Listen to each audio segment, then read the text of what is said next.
Imagine a world where your words hold tremendous power. A world where understanding the secrets of influence can unlock unlimited possibilities.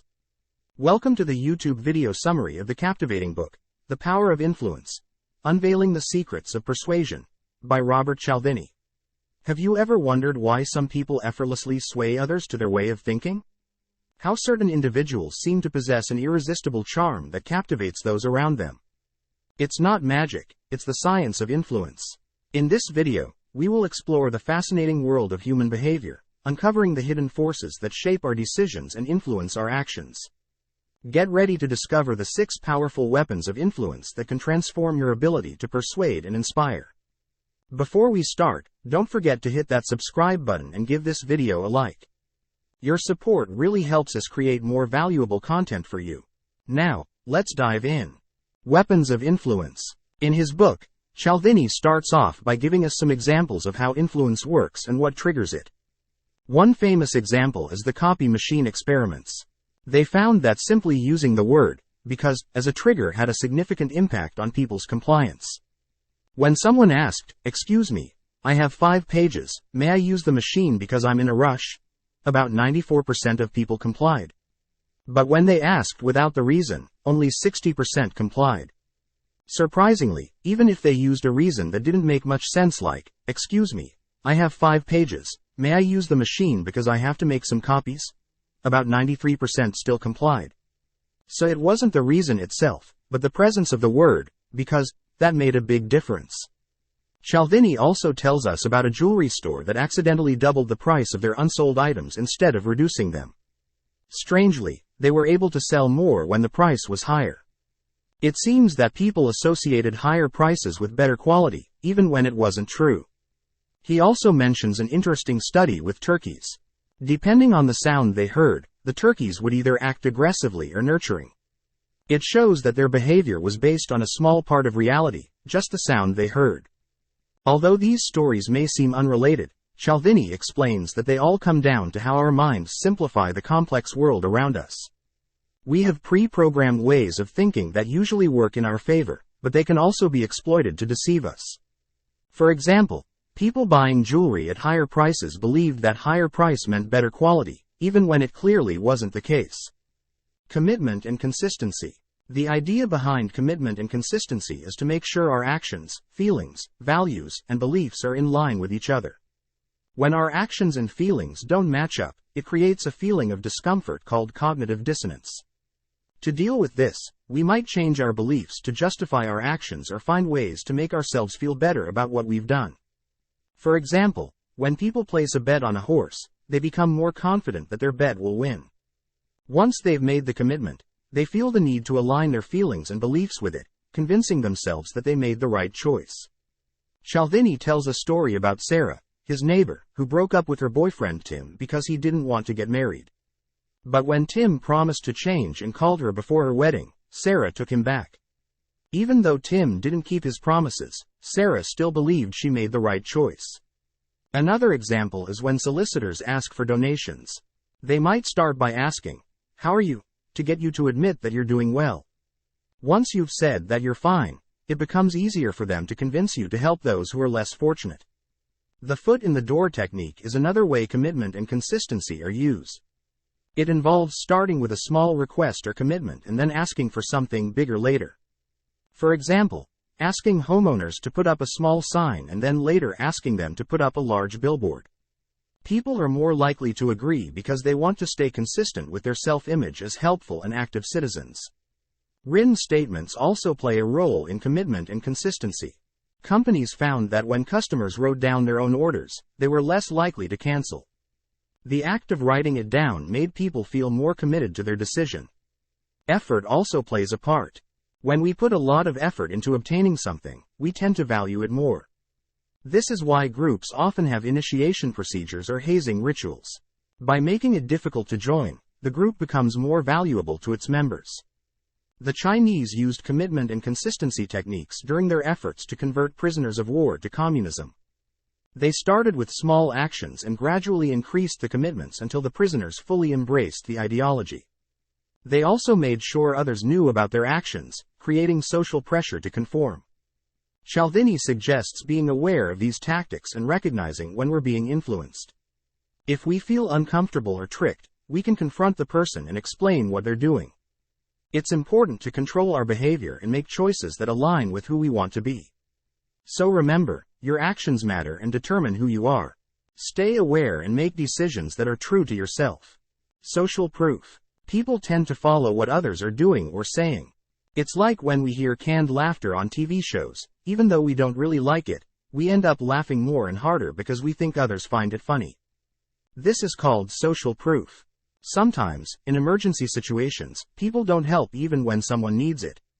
This happens because everyone assumes that if no one else is helping, then maybe it's not really an emergency or they're not responsible.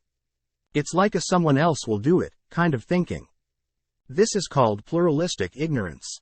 Studies have shown that when there's only one person around, they are more likely to help someone in need, like when someone fakes a seizure. But when there are more people present, the likelihood of help decreases. It's because we look at others to see how they react, and if no one is helping, we hesitate to act too.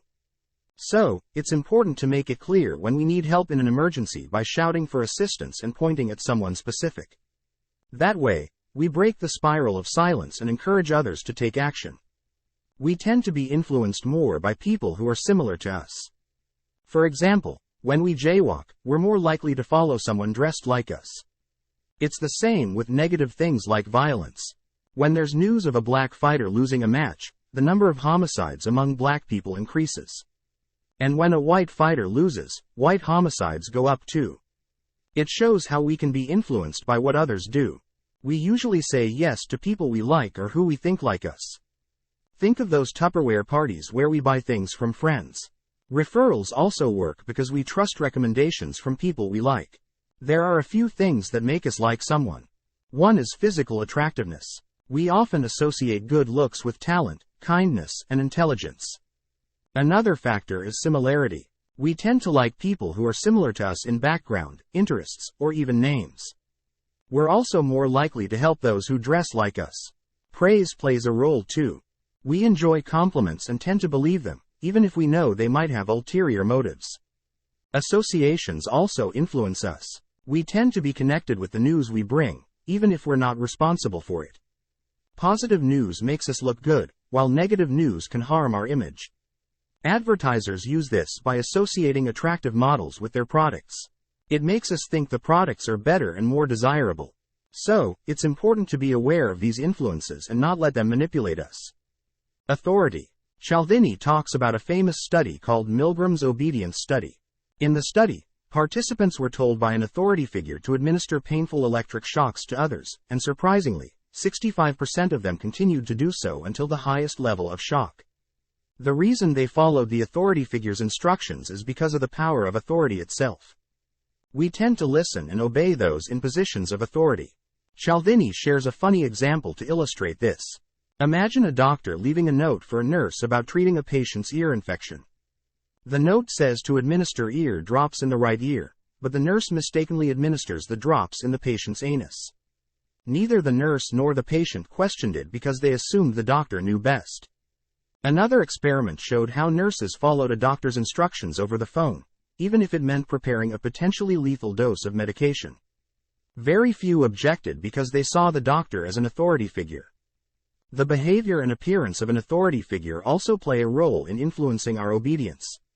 Cialdini mentions that authoritative bosses often go unchallenged because of their position of power. So why does authority work? It's because we have learned from an early age to listen to authority figures like parents and teachers. They have control over our rewards and punishments, so it made sense to obey them. Titles and symbols of authority also have a strong influence on us. Just the appearance of authority, like a title, can sway our perception of someone.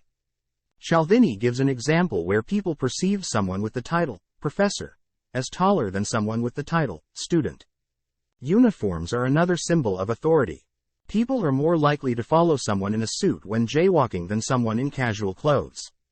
Status symbols, like prestigious cars, also affect how we perceive authority. People are more patient and wait longer before honking their horns if a luxury car is blocking their way. Cialdini warns that we often underestimate the power of authority influence. However, He suggests that we should be cautious and trust impartial authorities more than those who have something to gain from convincing us. He also mentions a technique used by compliance professionals, where they criticize their product on a minor detail to gain our trust and then highlight its positive traits. Being aware of this technique can help us defend ourselves against undue influence. Cialdini provides an example of a successful waiter who used this technique. There was a waiter named John who worked at a fancy restaurant. He learned about the authority technique from Cialdini's book and used it to become successful.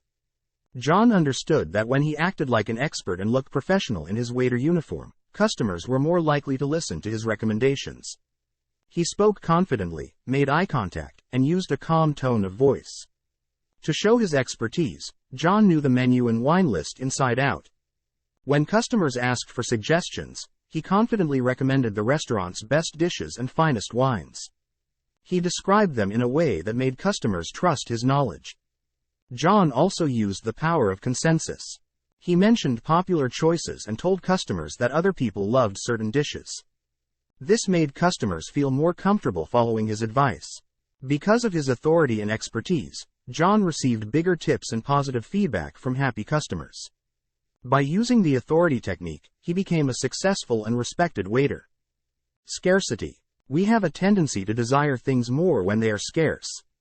Cialdini shares a famous experiment with 200 college students involving jars of cookies.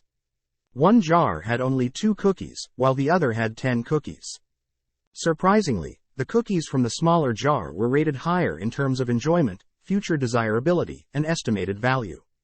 In another experiment, a jar with 10 cookies was swapped with a jar containing only 2 cookies. The jar that became scarcer, with only 2 cookies, received the highest ratings. This shows that we often desire something more when it becomes scarce, rather than when it has always been scarce. A third experiment demonstrated that cookies that became scarce due to social demand were rated the highest. This suggests that when we perceive competition for a scarce resource, we value it even more. Salespeople frequently exploit this principle by creating a sense of fabricated demand and competition. It's also used in romantic situations when someone wants to make their partner jealous by showing off other potential suitors. Cialdini explains that revolutions are more likely to occur when people have experienced a better life and then face a decline in their circumstances. The feeling of going from happiness to sadness is often more distressing than never having experienced happiness at all. Interestingly, people are more motivated by the fear of losing something than by the prospect of gaining something. For example, homeowners who are informed about the money they could lose without insulation are more likely to invest in insulation compared to those who are told about the potential money they can save. To defend ourselves from the influence of scarcity, Cialdini suggests that when we feel the urge to compete or acquire something due to its scarcity, we should take a step back, think rationally, evaluate our true desires and needs, and set a maximum price or limit on what we are willing to spend or do. In conclusion, the power of influence offers valuable insights into the secrets of persuasion. By understanding the 6 weapons of influence and their ethical implications, you have the power to navigate the complex world of influence and make informed decisions. Unlock your hidden potential and join us for more transformative insights. Embrace the power of influence and make a positive impact in everything you do. Stay empowered and continue shaping the world around you. Thank you for watching, and remember to share this video with others ready to unleash their own power of influence. If you're interested in getting your hands on this book, you can find the link in the description to make a purchase.